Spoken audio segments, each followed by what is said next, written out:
Okay, here we go again, mga guys.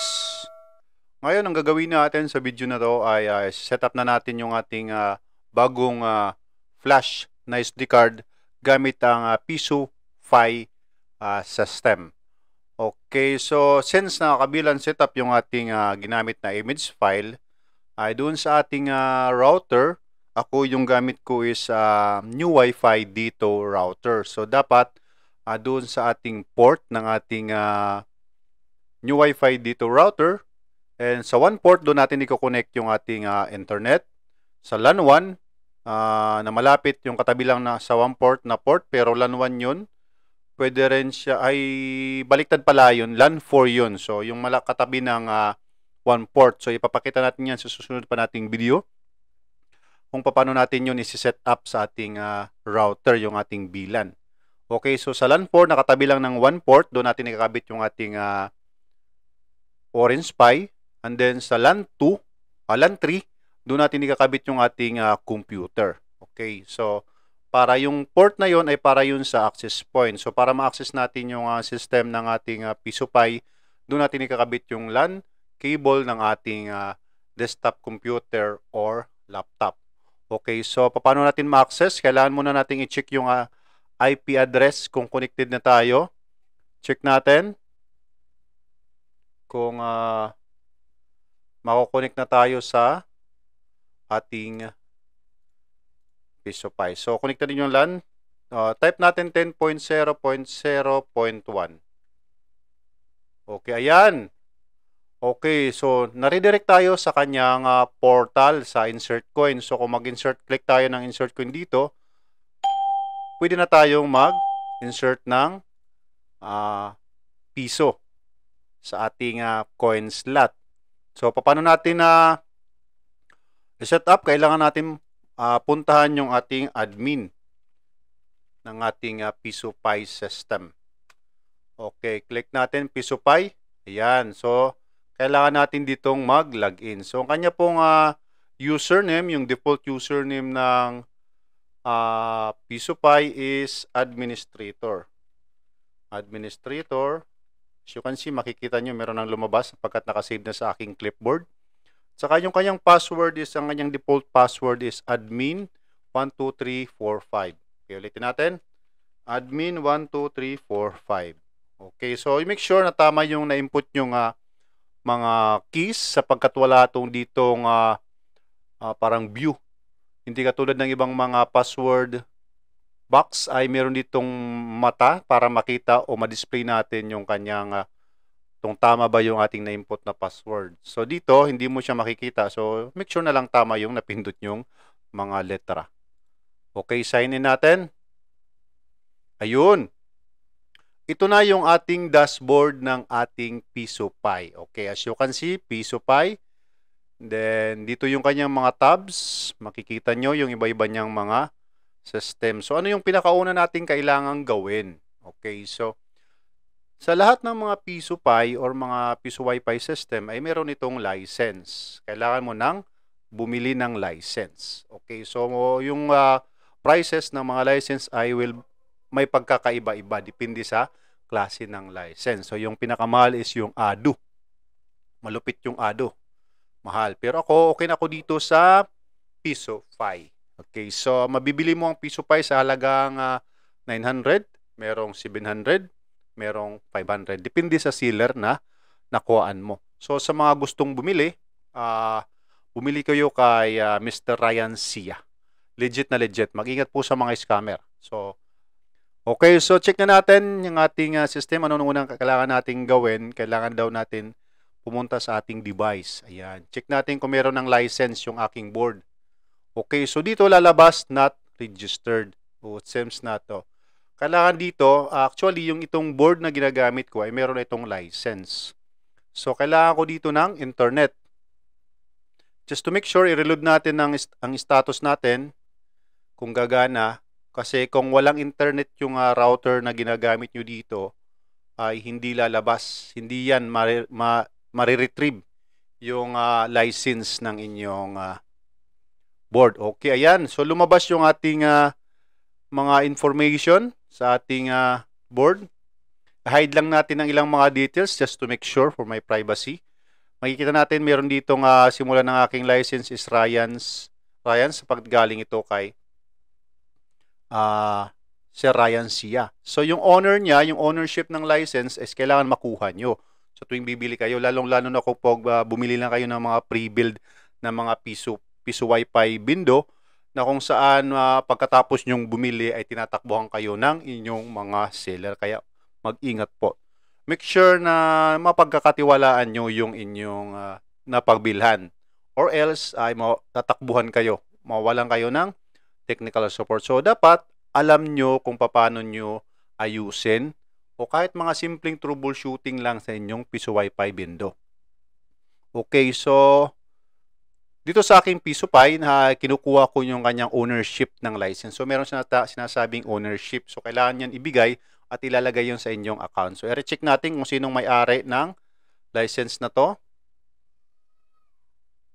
Ayun, so makikita natin nandito yung aking email ad sapagkat yung ownership ng license na to ay naibigay na sa akin at na-confirm ko na at nakuha ko na. So kahit ilipat ko tayo sa ibang mga board ay pwede ko na itong magamit. So okay, shout out kay Mr. Ryan Sia, maraming salamat. Okay, pagkatapos natin gawin yung ating revalidation ng ating license sapagkat pwede na nating magamit yung ating system ng lifetime. Okay, so ang sunod nating gagawin is punta tayo sa tools. Kailangan nating i-check itong system checker then verify. Okay, so kung hindi ka nakapag-verify, hindi ka nakakapag-revalidate ng license mo, ibig sabihin yung connection ng Orange Pi nyo o kaya RPI, yung Raspberry Pi nyo is walang internet. Just to make sure, dapat merong internet ang inyong Orange Pi board or Raspberry Pi board. Dapat connected kayo sa internet or else hindi ito gagana na system checker at saka yung revalidation ng license. Okay. Meron siyang lumabas na update available to version 2.3.0. Ano kaya to? Bago ko lang itong nakita. Okay, wait natin. Kung mag-successful, kailangan may doon ditong lumabas na successful. Flying paths in database 2.3.40. Meron talaga ditong lumalabas. Okay, so sa may nakakaalam ng piso Pi, yung ginawa ko to last time is meron ditong lumabas na successful. Pero dito merong lumalabas na updating to version 2.3.0. Okay, so nag-update siguro siya. Hindi ko na mapindot itong verify. Nag-aalangan ako dito na i-exit. Hayaan lang natin siya. Okay, so hayaan lang natin as long as okay naman. Check natin yung ating gateway. Ayan, so okay naman, gumagana lahat. Hayaan lang natin yan. So, mas maganda dito kung lumalabas yung kanyang successful na confirmation. Anyway, as long as gumagana, punta tayo sa ating dashboard. Makikita natin dito ang Wi-Fi clients, desktop clients, yung kita natin, sales, sa Elod sales, then yung balance natin sa coins. So kung mag-register ka sa coins, pwede, pero hindi ako gumagamit nito. Hindi rin ako gumagamit ng Elod. Okay, then sa desktop, pwede to kung meron kang computer shop, pwede siyang gawing server. Charging naman, hindi ako naglalagay. Wi-Fi clients, dito natin makikita kung sino yung mga connected na mga clients natin. Okay, sa system natin, okay. Services, yung Ngrok, hindi pa activated. Ito pong Ngrok, ito po yung remote natin, remote access natin sa ating piso Pi system. Okay, so yung pinakamahalaga nating unang gawin ay kailangan natin ng ayusin natin yung ating mga rates. Okay, yeah, rates, di ba? Sapagat dito tayo kikita. Okay, so ito yung kanyang mga default rates. 1 piso, 10 minutes, 5, 1 hour, 10, 3 hours. So, meron din ditong data. Itong data, yung wala siyang time, pero data lang yung kanyang gagamitin. Okay, common na lang. So, hinahayaan ko lang yan siya. Dito sa coins ay tinatanggal ko itong 300. na 30 days, tsaka itong 100, at tsaka itong 30. Tsaka ito na mga 10 peso, ginagawa ko itong 2 hours and 30 minutes. Pwede nyong lagyan din ng level. Nasa inyo na yan para meron ditong description. Yan. Edit din natin dito. 5. Yan. Then, edit din natin dito. Piso. Okay. So, sa piso, meron silang 10 minutes. 5, meron silang 1 hour. And then, sa GIS, meron siyang 2 hours and 30 minutes. Pwede nyo itong gawing 2 hours lang. Pwede rin bawasan. Okay, bawasan natin. Sabihin natin 2 hours and 20 minutes. 15 lang. Bigyan natin promo. Pwede nga, 2 oras lang pwede. Bigyan lang natin ng konting extension. So, dito naman sa expiration table, meron ditong 2 expiration table para sa ating mga coins. Naglalagay ako dito para mag-expire, para bumabalik-balik yung client natin. It's up to you na lang kung maglagay ka o hindi. So, maglagay tayo ng hours, time, hours, minutes, expiration, days. So, for example, meron tayong ditong 10 minutes. Expiration natin dito is, ginagawa ko dito is 5 hours lang. Para bumabalik agad siya. Mataas na nga itong 5 hours eh. Gawin natin itong 3 hours. Yung piso. Lagyan natin ng description, piso. Okay, so, yan. Yan. So, 3 hours yung piso na expiration. So, pag hindi niya ginamit yung kanyang 10 minutes, in 3 hours, maubos na yung kanyang. Okay, pwede natin itong dagdagan na natin para hindi masyadong gawin natin itong 6 hours. 6 hours, piso. Yan. Okay, so dagdag tayo para sa ating 1 hour. Yung 5 na yon, gawin natin dito is 1 day na lang. 1 day.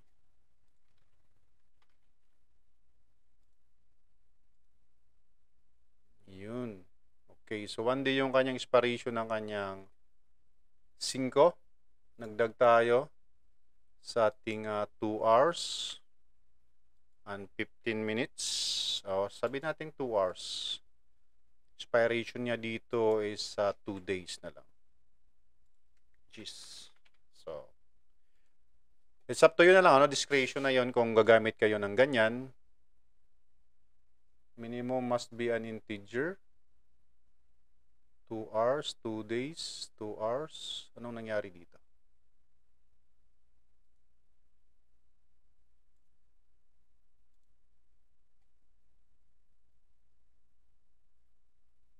Kalimutan ko maglagay dito. It should be, dapat mayroon diyang nakalagay. Ayan. Kaya may lumabas na error kanina. Okay, yan. Nakasave na yan. Okay, so default rate natin. Ayan lang natin yan. Promo rates. Promo package. Pwede natin gumamit ganyan. Then free internet. Pwede kang mag-set up ng free internet para sa test ng inyong mga clients. Okay, next natin. Kailangan natin pumunta sa ating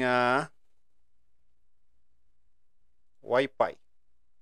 Yan. So, dito, ito yung ating ibibigay na bandwidth every client. So, dito ang ginagawa ko, yung upload, download minimum upload is 500. Saka yung aking maximum download is 2,000 para sa 2 Mbps. Sa upload naman, ang ginagawa ko dito is 300 yung minimum, saka 500 din yung kanyang maximum. Okay, so insert coins natin. Hayaan lang natin yung default na yan. Then save natin. So tuwing mag-speed test yung ating mga client, ay makukuha na itong 2 Mbps. Mamaya, subukan natin ito. Maghulog tayo ng coins kung gumagana itong 2 Mbps sa ating system. Okay, so makikita natin dito. Insert coin, buy e-load, use Wi-Fi. So ditong buy e-load, ayokong gumamit ng ganyan.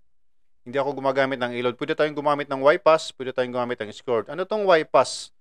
Ito pong Wi-Pass ay parang mga code na ibibigay nyo. Imbis na maghuhulog sila ng coins sa inyong coin slot, ay code lang yung ibibigay nyo. So kung mag-generate kayo ng Wi-Pass, dito sa quick generate, lagay ka ng amount, 5, quantity, yung dami nila 5, 5 yung amount. So yung 5 is 1 hour, di ba? Then save. Ayun. So ito yung mga code na kailangan natin sa ating client. Subukan natin kung gumagana yung code natin. As you can see, meron ditong use Wi-Pass. Kukuha tayo ng isang code. Then, use Wi-Pass. Insert natin. Use. Ayun, successful agad. Napakabilis ng VLAN setup. Ayan. So ngayon, pwede na tayong mag-browse ng ating internet. Okay, subukan natin mag-speed test. Kung hindi ba tayo dito kung makukuha ba natin yung 2 Mbps na sinasabi ng ating system kanina. So 2 Mbps, depende na yun sa sarili mo kung pwede mong gawing 4 Mbps, kung mahina yung internet mo, mag-adjust ka na lang. It's up to you. So dito sa area ko yung aking ginagamit is band 42, yung band na ginagamit ko ay hindi na masyadong congested, kaya sulit na sulit yung ating mga client. Yan, napakataas ng aking ping. Bakit kaya ganun? So dapat natin itong mapababa. So i-config natin dun sa ating router upang hindi maging lag yung ML ng ating mga clients. Okay, as you can see, 1.97 yung nakuha natin sa ating download. And then 1 ang nakuha natin sa ating upload, almost 1 Mbps. Okay, tingnan natin ulit. 2 Mbps ba yung nilagay natin? Wi-Fi. Ay, ginawa ko siyang 500. So, kalahati lang yung lumabas. Okay. So, meron pa tayong 58 minutes and 30 seconds. Makikita natin yung ating time.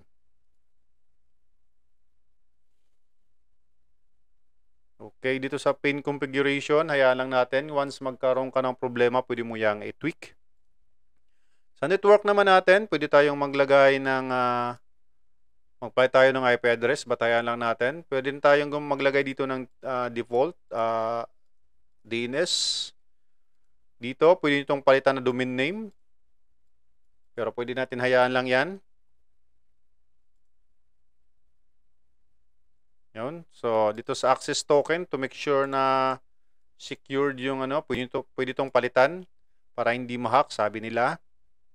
Dito naman sa remote, ito mo i-activate yung ngrok upang ma-remote access mo yung inyong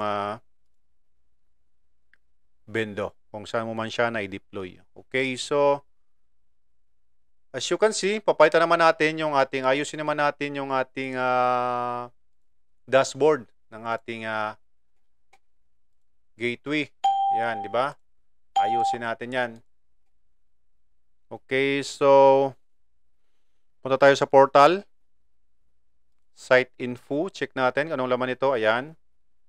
Makikita natin meron ditong Pisupy, Discover Pisupy. Pwede nyo i-modify, di ba? Makikita natin Discover the power of Piso. Pwede nyo palitan yan dyan. Then, banners. Pwede rin kayo dito mag-modify. Kaya lang yung upload photo is 300 pixel lang. It's greater than 150 KB. Napakaliit. So, hinahayaan ko lang yan. Dito naman sa audio, pwede rin tayong magpalit. Kung meron kang sariling audio. For example, magpalit tayo. Palit tayo ng mas astig.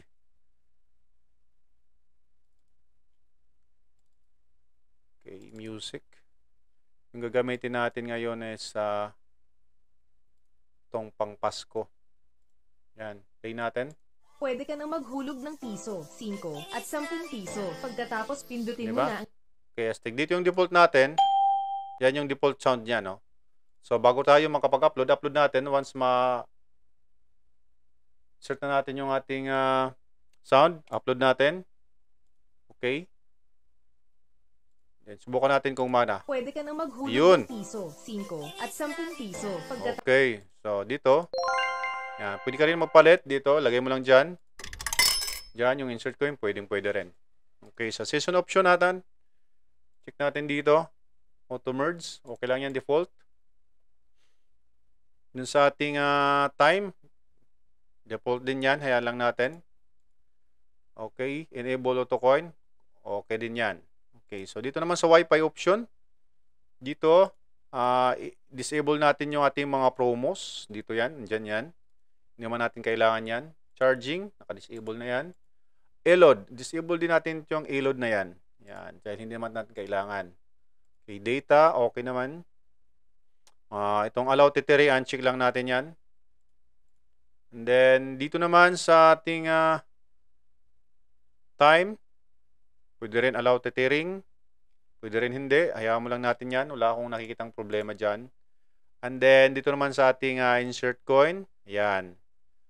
Then, pwede tayong magpalit ng kanyang redirection sa kanyang website upang tuwing lilipat yung ating mag-insert ko yung ating client ay lalabas ito. Pwede kayong maglagay dito ng channel na gusto nyo. Halimbawa yung YouTube channel ko, pwede yan. Okay. Kopyahin natin yung ating, wag na lang.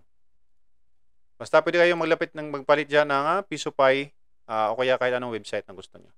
Then save. Okay, so sa tuwing may gagawin kayo, pag meron ditong kailangan i-save, save nyo na. Refresh natin yung ating, yan. So nawala yung ating e-load, pero nandiyan pa yung ating use Wi-Fi, nandiyan pa yung ating insert coin. Okay, so pindutin natin insert coin. Pwede ka nang maghulog ng gumana piso, na yung 5 ating at 10 piso. Pagkatapos pindutin mo na ang done. audio. So makikita nyo meron dyan na pwede kayong magpalit ng pangalan dito. Pwede ka nang maghulog yan, ng piso, pwede natin palitan yan. 5 at 10 piso. Okay, so paano natin palitan? Punta tayo sa window.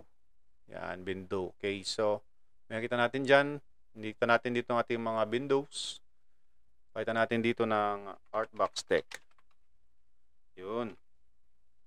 Tapos palitan natin dito ng Enjoy Unlimited Internet. Okay, then save. Okay, so refresh natin dito. Yan, then pag insert natin ng coin, mapapalitan yan dyan. Piso, 5 at diba? 10 piso. Pagkatapos okay. So almost done na yung ating setup ng ating Pisupy. Tingnan natin at dashboard, gumita na tayo ngayon ng 5 gamit yung ating YPass. Click natin yung client natin. Yun, so meron tayong client ngayon. Ngayon, kung gusto mong malaman labi kung sino yung host ng pwede nyong palitan yan ng pangalan upang mas madali mong ma-identify kung sino yung inyong client. Yan, di ba? So meron pa siyang 52 minutes. Makikita natin yung kanyang download usage saka yung upload usage na nagamit niya.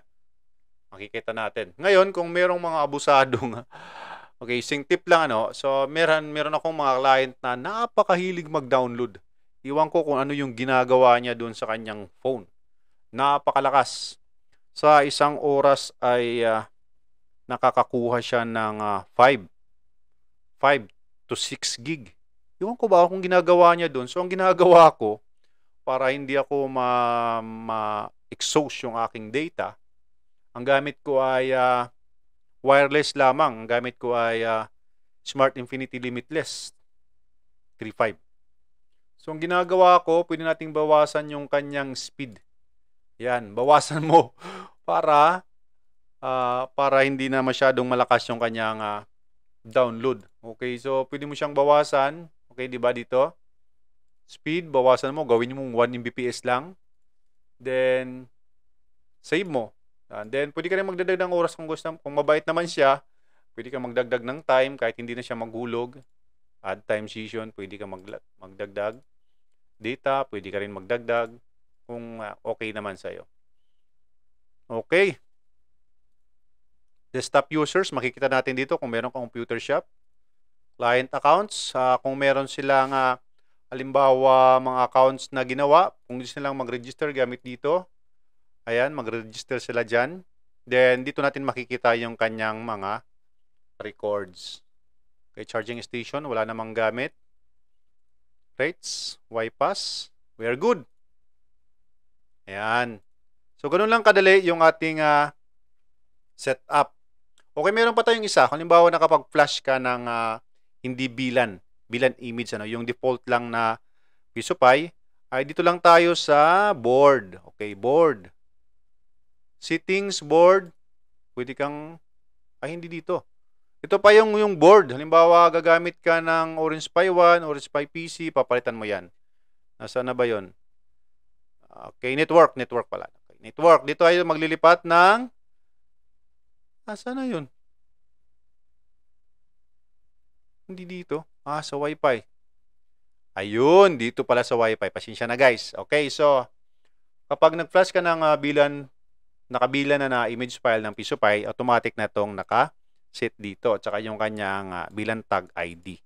Actually, pwede nyo itong palitan na bilan tag ID sapagkat ito yung default. Halimbawa, nakapag-set kayo ng bilan 13 sa inyong router, pwede nyo itong palitan. Then, gusto nyo yung gumamit lang ng hindi bilan o magamit lang USB tulan na setup, pwede nyo ipalit yung external access point. Ganyan lang yung kailangan nyo gawin. But, advice, mas magandang gumamit ng bilan setup sapagkat napakadali mag-redirect ng ating gateway kung ito yung ating gagamitin na setup.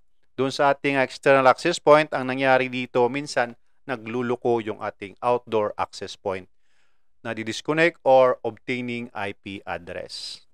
Okay, so yun lang yung ating configuration at setup dito sa ating PisoPy system. Sana po meron akong na-share sa inyo at magagamit nyo sa inyong PisoPy Bendo. Okay, so maraming salamat sa mga nanood. Good luck sa inyong mga business. Sa mga hindi pa nakapag-subscribe ay mag-subscribe na po kayo at pakihit na rin ang bell icon upang ma-notify po kayo sa susunod pa nating mga video. Godspeed.